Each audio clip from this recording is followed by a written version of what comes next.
रात के ठीक 2 बजे थे। पूरा कमरा अंधेरे में डूबा हुआ था। मोमबत्ती की रोशनी में आदित्य किताबों के पन्ने पलट रहा था। उसके माथे से लगातार पसीना बह रहा था, हाथ कांप रहे थे, गला ऐसे सूख चुका था जैसे कई दिनों से पानी ना पिया हो। कमरे में चारों तरफ किताबें बिखरी थीं। कुछ तांत्रिक चिन्ह दीवारों पर बने थे और इसी डरावने माहौल में आदित्य की खून की तरह लाल हो चुकी आंखें बार बार कमरे के दरवाजे की तरफ देख रही थी। और तभी अचानक उसका फोन बज उठा। आदित्य, बहुत बड़ी गड़बड़ हो गई है। क्या हुआ? प्रिया की बॉडी मॉर्च्यूरी से गायब है। तू कहाँ है अभी? डॉक्टर का फोन आया था। आदित्य की सांस अटक गई। उसने कुछ जवाब नहीं दिया। उसके माथे पर पड़ रही लकीरें और गहरी हुई और फिर अचानक उसने फोन काट दिया। कमरे में एक बार फिर वही डरावना सन्नाटा फैल गया।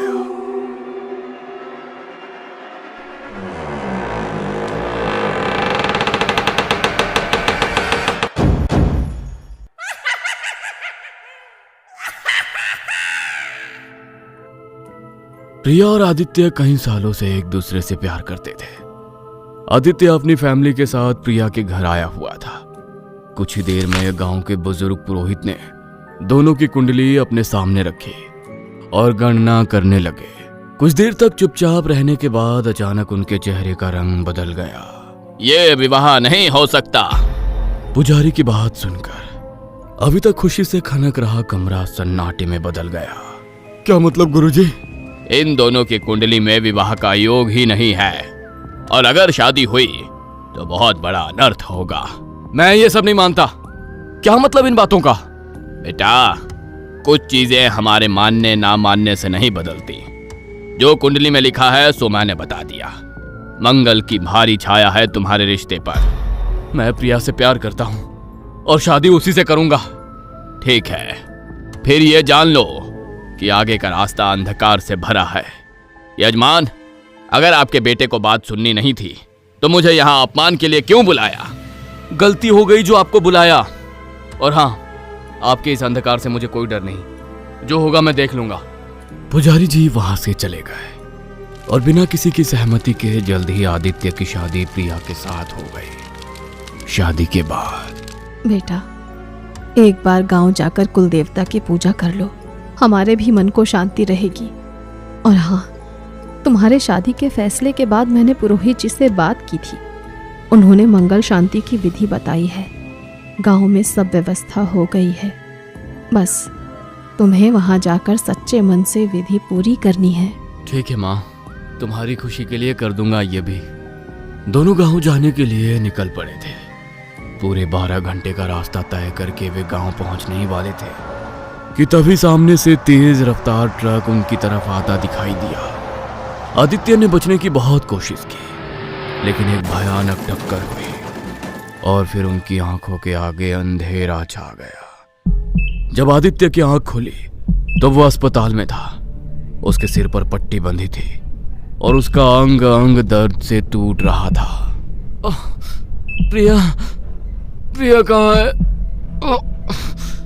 देखिए, हमें अफसोस है, आपकी पत्नी की मौके पर ही मौत हो गई थी। क्या? ये नहीं हो सकता। आपके घर पर खबर कर दी है, लेकिन मौसम खराब होने के कारण कल शाम से पहले कोई पहुंच नहीं सकेगा, इसलिए शव को मॉर्चुरी में रखवा दिया है। आप खुद को संभालिए। डॉक्टर बोलता जा रहा था, लेकिन आदित्य जैसे सुन्न पड़ गया था। कोई आवाज, कोई एहसास उस तक पहुंचना बंद हो गई थी जैसे। दूसरी ओर उसका फोन लगातार बज रहा था, लेकिन उसे होश ही नहीं था। हॉस्पिटल का कमरा अंधेरे में डूबा हुआ था। वो जमीन पर बैठा हुआ कभी प्रिया की तस्वीर देखता तो कभी फूट फूट कर रोने लगता। उसकी आंखें सूज चुकी थीं।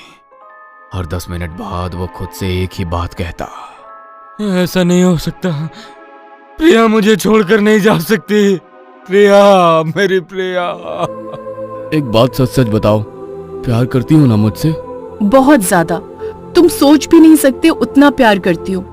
तुम्हें पाने के लिए किसी भी हद तक जाने को तैयार हूँ मैं। सोच लो, प्यार करोगे तो हदों को पार करके निभाना पड़ेगा।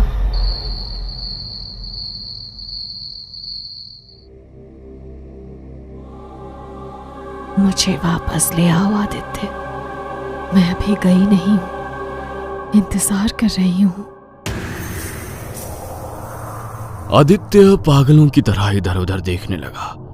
उसने कांपते हुए प्रिया की तस्वीर उठाई। मैं तुम्हें वापस लाऊंगा, चाहे कुछ भी करना पड़े। उसने अपने हाथों में लगे इंजेक्शन और दवाएं हटाई और अस्पताल से बाहर निकल गया। यहां से वो गांव के उसी पुरोहित के आश्रम पहुंचा जिसने शादी से मना किया था। गुरुजी, मेरी पत्नी को वापस ले आइए। आपका अपमान करके मैंने बहुत बड़ी गलती की। मैं माफी मांगता हूँ, लेकिन बस मेरी प्रिया को लौटा दो मुझे। मैंने पहले ही चेतावनी दी थी बेटा, उस विवाह का योग नहीं था, मगर तुमने जिद की। अब मैं कुछ नहीं कर सकता। मुझे कुछ नहीं पता, मुझे बस प्रिया वापस चाहिए। मृत्यु के बाद वापसी का रास्ता नहीं होता है बेटा। क्रोध नहीं, शांति से काम लो। कोई ना कोई तरीका जरूर होगा, और मुझे यकीन है कि आप ऐसा रास्ता अवश्य जानते हैं। अगर आप मृत्यु की आहट सुन सकते हैं तो उसे हराने का मार्ग भी जरूर होगा आपके पास। कुछ रास्ते हैं, लेकिन वो ईश्वर की मर्जी के विरुद्ध है, और इंसान को ईश्वर के विरुद्ध जाकर कोई कार्य नहीं करना चाहिए। अगर भगवान की मर्जी के बिना भी प्रिया को लाने का कोई रास्ता है तो मैं उसे जरूर ढूंढ निकालूंगा, फिर चाहे मुझे उसके लिए शैतान के पास क्यों ना जाना पड़े। आदित्य गुस्से में बाहर निकल गया था। तभी पीछे से एक आवाज आई। मैं आपका दुख समझ सकता हूं। आदित्य ने उसकी तरफ देखा। वो लगभग 25-26 साल का आदमी था। अगर किसी को बहुत सच्चे दिल से वापस बुलाना हो तो एक साधना होती है। कौन सी साधना? शव साधना। मृत्यु के बाद आत्मा कुछ समय तक शरीर के आसपास भटकती रहती है। अगर सही विधि से साधना की जाए तो उस आत्मा को वापस शरीर में भेजा जा सकता है। क्या सच में? मगर कैसे? आधी रात, शमशान और मृत शरीर के साथ साधना। तांत्रिक शव के ऊपर बैठकर मंत्र जाप करता है। कहा जाता है कि अगर साधना सफल हुई तो मृत आत्मा जवाब देने लगती है, लेकिन अगर साधना टूट जाए या डर हावी हो जाए तो आत्मा वापस नहीं जाती। फिर वो उसी इंसान के साथ जुड़ जाती हैं जिसने उसे बुलाया हो। बहुत लोग इस साधना को करने में ही पागल हो गए। कुछ की मौत हो गई, लेकिन कुछ लोग अपने बिछड़ों को वापस भी लाए थे।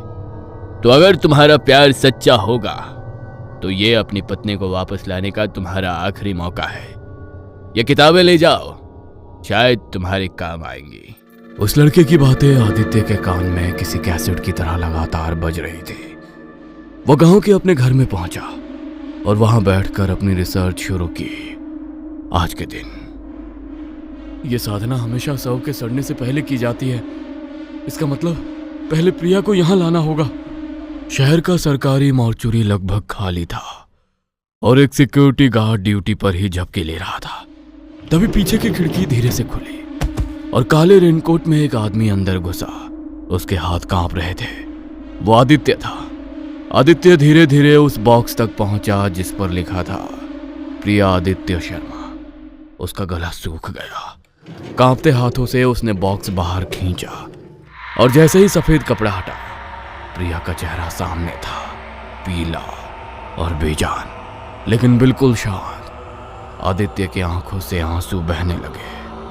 आदित्य ने प्रिया की लाश को वहां से उठाया और शमशान घाट पहुंचा। वहां उसने जमीन पर राख और सिंदूर से एक बड़ा गोल मंडल बनाया। उस मंडल के बीच में प्रिया की लाश रखी। चिता के चारों ओर कपूर, सरसों का तेल, काली मोमबत्तियां और राख की गंध फैली हुई थी। आदित्य कांप रहा था, लेकिन उसकी आंखों में अब सिर्फ एक ही जुनून था, प्रिया को वापस लाना। आदित्य ने गहरी सांस ली। फिर उसने प्रिया के शव के चारों तरफ काली मोमबत्तियां जला दी। आदित्य धीरे धीरे मंत्र पढ़ने लगा। उसकी आवाज कांप रही थी। कुछ मिनट तक सब शांत रहा। फिर अचानक किसी के चलने की आवाज आने लगी। आवाज टक टक टक। आदित्य का दिल तेजी से धड़कने लगा, लेकिन किताब की बात याद करके उसने फिर मंत्र पढ़ना शुरू किया। अचानक वहां का तापमान बहुत नीचे गिर गया, इतनी ठंड कि उसकी सांसों से धुआं निकलने लगा। फिर प्रिया की उंगलियां हल्की सी हिली, लेकिन आदित्य ने मंत्र जारी रखा। तभी पीछे से किसी औरत के रोने की आवाज आई।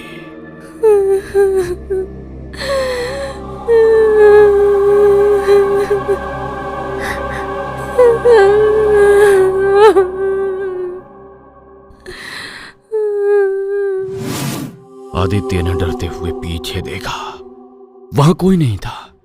फिर अचानक उसने देखा कि प्रिया के आधे खुले मुंह से मक्खियां निकल रही हैं। फिर जैसे सैकड़ों मक्खियां वहां से बाहर निकलने लगी। अचानक मोमबत्तियों की लौ बुरी तरह कांपने लगी और फिर प्रिया की बंद आंखें अचानक खुल गईं।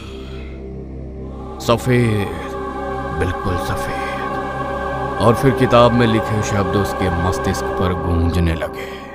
अगर साधना के बीच में शव की आंखें खुल जाए तो इस चरण पर विधि को अधूरा ना छोड़े। प्रिया का शरीर धीरे धीरे हिलने लगा, उसकी गर्दन अजीब तरीके से मुड़ने लगी।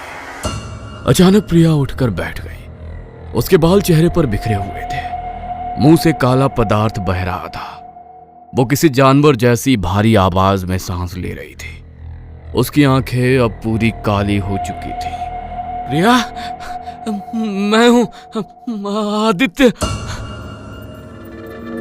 उसका हाथ बर्फ से भी ज्यादा ठंडा था, चेहरा हल्का नीला पड़ने लगा था, आंखों की पुतलियां गायब हो चुकी थी। कहीं से भी वो आदित्य की पुरानी प्रिया नहीं लग रही थी, लेकिन आदित्य पर पागलपन सवार था। उसने सारी बातों को नजरअंदाज कर दिया और प्रिया को गाड़ी में बैठाकर वो अपने घर ले जाकर एक कमरे में बंद कर दिया था। अगले दिन आदित्य की माँ उसके घर पहुंचती है। बेटा, हमारे हाथ तो कुछ नहीं आया, न बहू न उसका अंतिम संस्कार करने का अधिकार। अब बस यहाँ कुछ नहीं रखा। वापस चल हमारे साथ। हम लोग अब कभी इस मनहूस जगह नहीं लौटेंगे। मैं अब यहीं रहूंगा माँ, आप लोग जाओ। सभी को लग रहा था कि शायद आदित्य पर सदमे का असर हुआ है, थोड़े समय में वो सामान्य हो जाएगा। इसलिए वो आदित्य को अकेले छोड़कर शहर के लिए निकल जाते हैं। 2 दिन बाद आधी रात में कुछ अजीबोगरीब आवाज सुनकर जब आदित्य की आंख खुली तो उसने देखा प्रिया छत पर उल्टी चिपकी हुई थी, बिल्कुल किसी मकड़े की तरह। उसके लंबे बाल नीचे लटक रहे थे और वो छत पर बैठी हुई छिपकली को किसी जानवर की तरह चबा रही थी।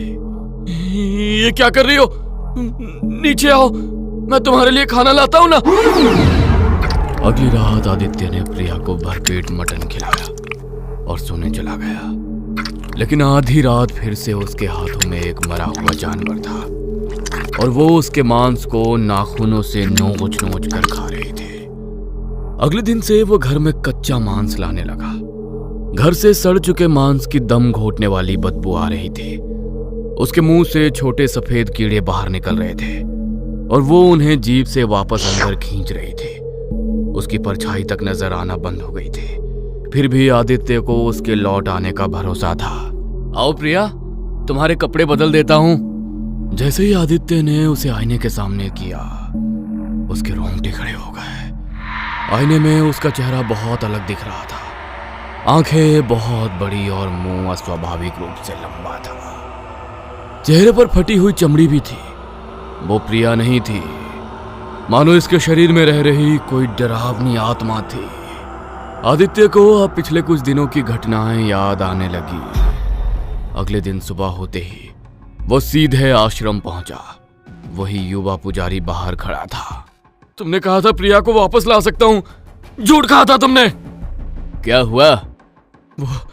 वो प्रिया नहीं है, मैंने उसका असली चेहरा देखा है, वो कुछ और है। उसने शव साधना के बाद हुई सारी बातें पुजारी को बता दी। युवा पुजारी का चेहरा डर से सफेद पड़ गया। तभी पुरोहित वहां आ जाते हैं। मैंने कहा था ना, मृत्यु के नियम तोड़ने की कीमत बहुत भयानक होती है। दोनों ने पीछे मुड़कर देखा तो पुरोहित जी खड़े थे। उनके चेहरे पर गुस्सा और डर दोनों थे। गुरुजी, कोई नियम नहीं टूटा है, वो प्रिया है, मेरी प्रिया। बस आप कुछ ऐसा करो कि पहले जैसी हो जाए। वो प्रिया नहीं है। शव साधना से मृत व्यक्ति लौटता नहीं है, बल्कि कोई भटकी हुई दुष्ट शक्ति उस शरीर को अपना माध्यम बना लेती है। इसीलिए मैंने वो किताबें जो मृत व्यक्ति को जीवित करने का भ्रामक जानकारी देती है, उन्हें संदूक में बंद कर रखा था। लेकिन मेरे शिष्य ने सिर्फ मेरा विश्वास ही नहीं, ईश्वर का बनाया जन्म मरण का चक्र भी तोड़ दिया। अब वो आत्मा जितने दिन उस शरीर में रहेगी उतनी ताकतवर होती जाएगी और फिर उसे रोकना नामुमकिन हो जाएगा। गुरुजी, अब क्या करें? उसे उसी जगह वापस भेजना होगा जहां से उसे लाया गया था। मतलब? प्रिया की आखिरी मंजिल थी शमशान घाट, लेकिन तुमने उसके शरीर को इस लोक में रोककर उसे बुरी आत्माओं का घर बना दिया। आज रात अमावस्या है, अंधेरा होते ही उसकी शक्ति कई गुना बढ़ जाएगी। हमें रात होने से पहले ये करना होगा। तीनों तुरंत आदित्य के घर के लिए निकल पड़े। घर के बाहर पहुंचते ही उन्होंने अपने कदम रोक दिए। ये डरावनी आवाजें सुन रहे हो? प्रिया के अंदर एक से ज्यादा आत्माएं आ गई हैं। घर के अंदर से धीमी धीमी आवाजें आ रही थी, जैसे कोई कई लोगों के साथ फुसफुसा रहा हो। पूरा घर अंधेरे में डूबा हुआ था। सड़ांध की बदबू पहले से कहीं ज्यादा आ रही थी। दीवारों पर काले हाथों के निशान बने हुए थे। तभी ऊपर से आवाज आई, आदित्य। जवाब मत देना, वो तुम्हें भी अपने साथ खींच ले जाएगी। कुछ भी हो, बोलना नहीं। पुजारी जी ने तुरंत मंत्र पढ़ना शुरू किया। तीनों धीरे धीरे ऊपर पहुंचे। कमरे का दरवाजा खुला था और अंदर प्रिया जमीन पर पीठ उनकी तरफ करके बैठी थी। उसके लंबे बाल जमीन तक फैले हुए थे। वो धीरे धीरे अपना सिर घुमाने लगी, लेकिन उसका शरीर नहीं हिला, सिर्फ गर्दन घूमी। आदित्य डर से पीछे हट गया। प्रिया मुस्कुराई। उसके दांत अब नुकीले हो चुके थे। तुम मुझे वापस नहीं भेज सकते, तुमने वादा किया था ना। तुम प्रिया नहीं हो, बंद करो ये नाटक। इसे पकड़ो, मंडल के अंदर लाओ। इसकी शक्ति कमजोर होगी तभी इसे शमशान में ले जा सकेंगे। प्रिया ने आदित्य को दीवार से दे मारा। उसके मुंह से खून निकल आया। युवा पुजारी मंत्र पढ़ते हुए उस पर गंगा जल फेंकने लगा। गंगा जल पड़ते ही प्रिया दर्द से चीख उठी। तभी अचानक उसके शरीर से काले धुएं जैसी आकृतियां निकलने लगी। पुरोहित जी लगातार मंत्र पढ़ रहे थे। आखिर में बड़ी मुश्किल से उन्होंने उसे रस्सियों से बांध दिया। फिर तीनों उसे कार में डालकर शमशान की तरफ भागे। लेकिन शमशान के ठीक सामने कार अचानक से अपने आप बंद हो गई। तभी पीछे से हंसी की आवाज आई। आदित्य ने धीरे से पीछे देखा। पीछे सीट पर दो प्रिया दिखाई दे रही थी। अचानक एक प्रिया ने युवा पुजारी का गला पकड़ लिया, जिसे देख पुरोहित जी जोर जोर से मंत्र पढ़ने लगे। उन्होंने राख उसके चेहरे पर फेंकी तो वो दूसरी आत्मा चीख कर गायब हो गई। आखिरकार वो उसे किसी तरह काबू करके शमशान तक ले आए। उसे चिता पर लिटाया गया और पुजारी जी ने आखिरी मंत्र शुरू किया।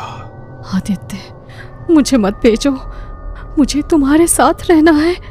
मैं जिंदा हूँ आदित्य, मेरा दम घुट रहा है, बचाओ मुझे आदित्य।